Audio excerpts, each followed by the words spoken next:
It's time for the Longines Chronoscope, a television journal of the important issues of the hour, brought to you every Monday, Wednesday, and Friday. A presentation of the Longines Whitnor Watch Company, maker of Longines, the world's most honored watch, and Whitnor, distinguished companion to the world-honored Longines. Good evening, this is Frank Knight. May I introduce our co-editors for this edition of the Longines Chronoscope? Larry Lasser, CBS News correspondent, and Kenneth Crawford, National Affairs Editor of Newsweek magazine. Our very distinguished guest for this evening is Admiral Richard E. Byrd. The North Pole used to be a no-man's land, but these are the days when, by buying a ticket on a commercial airliner, you can fly across the North Pole and drink a cocktail at the same time. Yet only 60 or more years ago, about 35 years ago, our guest tonight found out whether there was any land north of the North American continent. He made that first discovery flight, and I must say that Admiral Byrd, our guest tonight, is not only our greatest living explorer, but he's been an inspiration to countless Americans. Admiral Byrd, you've been to both the North Pole and the South Pole. Is there any unexplored land left on this earth that might appeal to adventurous young Americans? Yes, there is. And not up around the North Pole, because it's getting crowded up there now, because they find out it's really usable, not only to live in, but militarily. But strangely enough, there's left in the world today an area as big as the United States that's never been seen by a human being. And that's beyond the pole on the other side of the South Pole from Middle America. And I think it's quite astonishing that there should be an area as big as that unexplored. That's a tremendous So challenge. there's a lot of adventure left down at the bottom of the world. Admiral, do you hope to see that? I do. Well, Admiral, Yeah. would you say that since you've been to both the extremities of Earth, are these expeditions to far-off places, are they getting easier because of modern techniques, or is danger still close at hand? Well, it's a little risky, but nothing like it used to be with the old slow planes and the small cruising radius where we had to put down bases. We replaced the dog teams, and of course that was a big improvement. But now the planes go much faster and they are safer, and they have a much bigger cruising radius. You haven't got the danger of a terribly heavy load. Admiral, an expedition to which I believe you're the advisor is now en route. What is that expedition doing? Well, that's the icebreaker Atka, and it's a reconnaissance expedition. It's going down to the South Pole area to make certain observations and to look for some bases. They will be back in April, and they will report back, and upon the information we get from that undertaking, we will base the bigger expedition that's to follow. Is that very definitely planned, or is that... That is being planned right now. So I'm willing to say to you that there will be a number of expeditions that will follow, I think, year after year, at the bottom of the world, because the government has really become interested. Well, Admiral Byrd, I can understand, I think everybody can, the interest in the North Pole because it's so near our greatest challenger, Soviet Russia. But why this interest in the bottom of the world? Nobody living down there, is there? No, it's pretty cold. There's only one permanent resident, that's the emperor penguin. The little ones live further north. I tell you one reason they're interested. It's by far the most valuable, important place left in the world for science. That's why the scientific groups all over the nation are really interested. But more important than that, it has to do with the future of the nation, those to come after us, or even during your lifetime, because it happens to be an untouched reservoir of natural resources. And, as the world shrinks with an ever-increasing acceleration, far-flung places, once useless, like we thought the North Pole was, and no man's land, become very useful. The bottom of the world will be important, not only to us, but to our allies. I was going to ask you, does it have military importance? It has some, and as the world shrinks, it will continue to shrink with an ever-increasing acceleration. thus bringing these places closer. And in the future, I can see a time when it will be very, very important strategically. Well, has the development of and- air power increased the strategic importance of places like the Oh, very much so. Parma Peninsula, we'll say? Very much so. Even now, if anything happened and we lost the Panama Canal, we would have to control the islands just north of Antarctica, which are part of Antarctica. Then between there and Cape Horn. I've heard it said that there are 7 continents in the world, and one of them has never been seen by a woman, and that's Antarctica. Is that actually true? Well, if the Palm Peninsula is an island, as far as I know, that's true. No woman's ever stepped foot upon the Antarctic continent, and it's the most peaceful place in the world. Well, I'm sure that won't last very long. Italy, I understand now that you're working with the Arnold Bread Company in charge of frozen foods. Now, is there any future for frozen foods down these frozen extremities? Well, I think the human race can be helped by that. This was thought out by Dean Arnold, who's, in my opinion, a great humanitarian. He learned that we went down there after 4 or 5 years and finished a meal that we had left there on the table when we had evacuated Little America. Everything was perfect, including the bread. So he got the idea of this frozen bread, and already he sent some to Europe, and it worked very well over there for some of the starving people. So you can store it down in the Antarctic and against the lean years, and you wouldn't have any people in the world really starving if you did that. Yes, in the event of an atomic war... You'd stay there forever.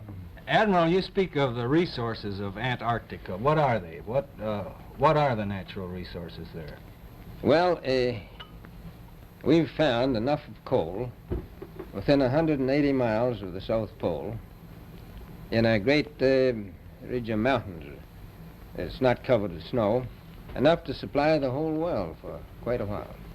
Well, that's the coal. Now, there's evidence of many other minerals. We are pretty sure there's oil. Now, that coal shows the bottom of the world. Now, by far the coldest spot in the world. Where that coal is gets 100 below zero in the winter. well, It was once tropical. So we think there's oil there, and there's evidence, probably uranium there.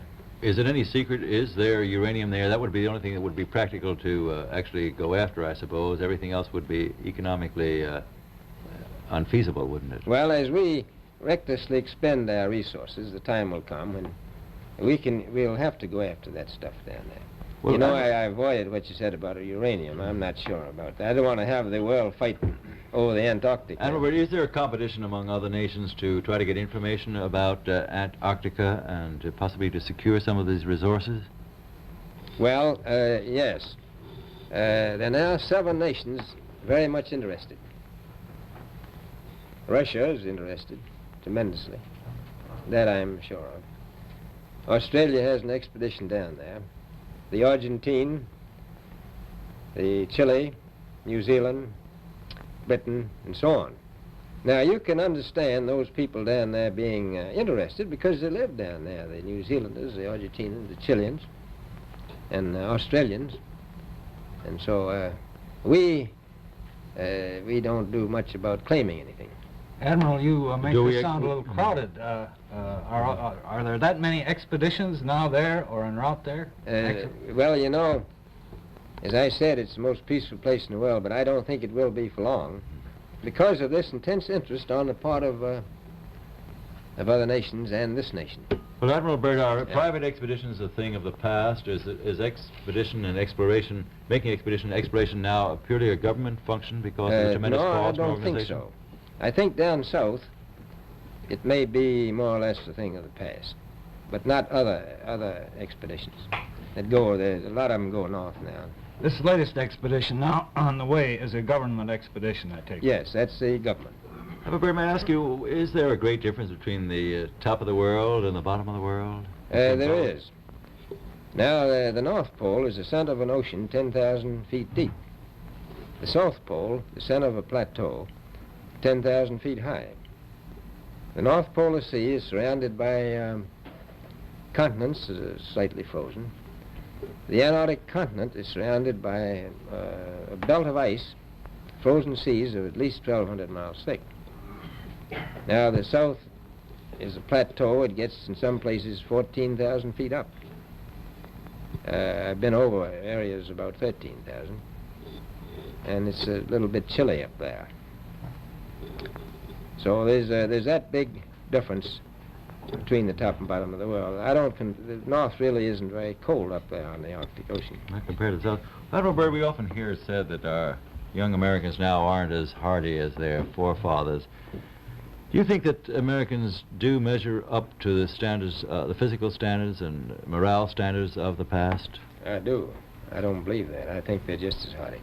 Well, what would you say was the most valuable factor on an expedition? Is it morale, or physical courage, or is it sheer equipment?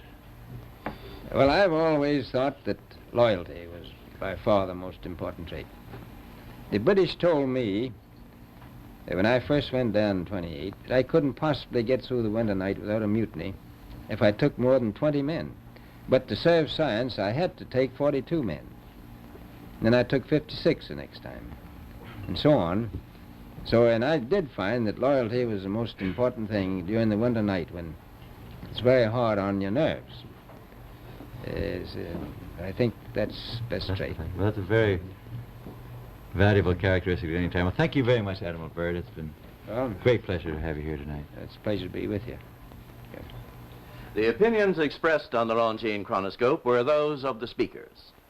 The editorial board for this edition of the Longines Chronoscope was Larry Lasser and Kenneth Crawford. Our distinguished guest was Admiral Richard E. Byrd. A Longines watch makes the most perfect Christmas gift. It has beauty, elegance, and enduring quality, and a universal reputation as just about the finest of the world's watches. Now, actually, barring accident or abuse, the Longines watch that you give this Christmas will be better than new after 5 or even 10 years of daily use. Time holds no terrors for a Longines.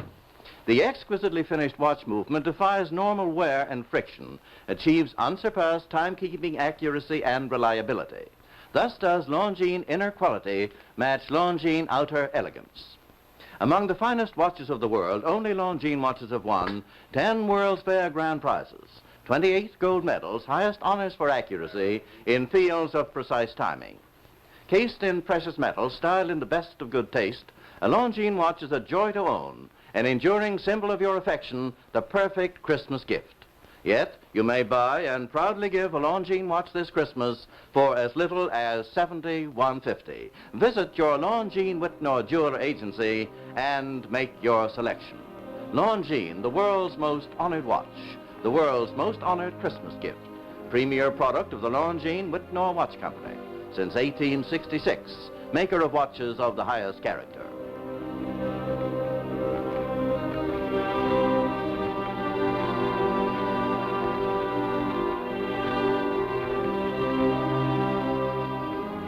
We invite you to join us every Monday, Wednesday, and Friday evening at this same time for the Longines Chronoscope, a television journal of the important issues of the hour, broadcast on behalf of Longines, the world's most honored watch, and Whitnor, distinguished companion to the world-honored Longines. This is Frank Knight, reminding you that Longines and Whitnor watches are sold and serviced from coast to coast by more than 4,000 leading jewelers who proudly display this emblem. Agency for Longines Whitnor watches.